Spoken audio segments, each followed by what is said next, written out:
Hello and welcome to this week's Glasstire Top 5. It is the week of February 8th, 2018. I'm Brandon Zech. I'm Christina Rees. And we're in Dallas. We're at the National Sculpture Center, and we'll get to that in just a second. And number 5 this week is a program of films by Stan Brackish.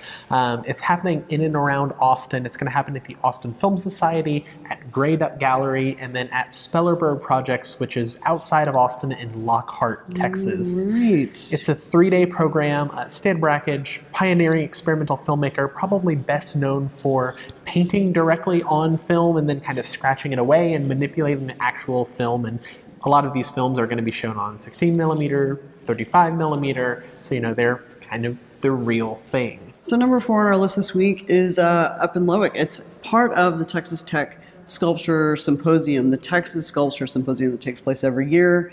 We'll be up there for this, actually. This show opens on, I think, Saturday. It's called Feminum. And who's in it?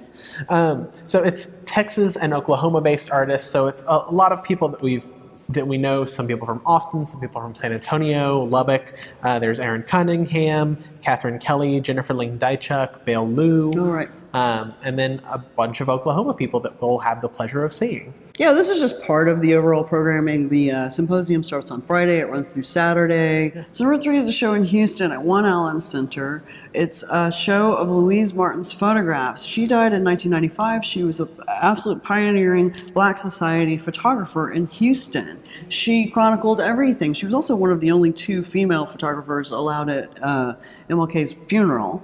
Retired TSU professor Sarah Trotty discovered some of these photos, has archived them, has organized them. The show was curated by Sally Reynolds, the consultant and curator, and it's going to be a big show of Louise Martin's photographs. Some of them belong to the MFAH and were in a show in 2016, and I think this is just a marvelous way to go see some of Houston's history. Number 2 this week is a show in San Antonio called Images of Power. It's at Freight Gallery. It's opening for second Saturday.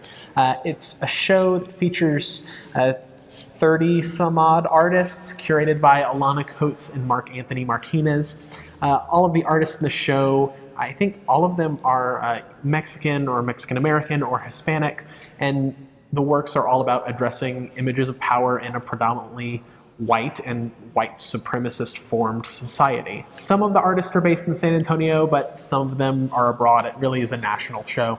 So number 1 this week is here at the National Sculpture Center in Dallas. It is a show of ancient hand axes. It's called The First Sculpture, Hand Axe to Figure Stone.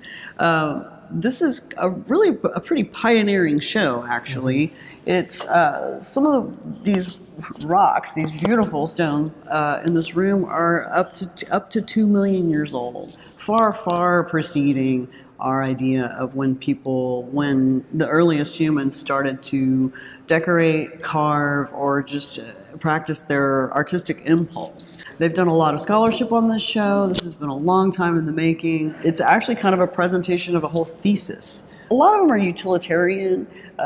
Some of them are actually just found objects that people found and related to and became charmed by, and maybe... That's totally my favorite part of the show, because the hand axes are cool because humans and humans' ancestors have been making them for so long, but it just proves the fact that we always want to see figures, or we always want to see faces in something. These rocks and stones and hand axes were found in various continents, certainly all over Africa, all over Europe. A lot of these were found in Western Europe, as well as parts of North America. So we've got a lot of continents represented here. It's a beautiful show. It's like the Nasher has very temporarily become this museum of natural history.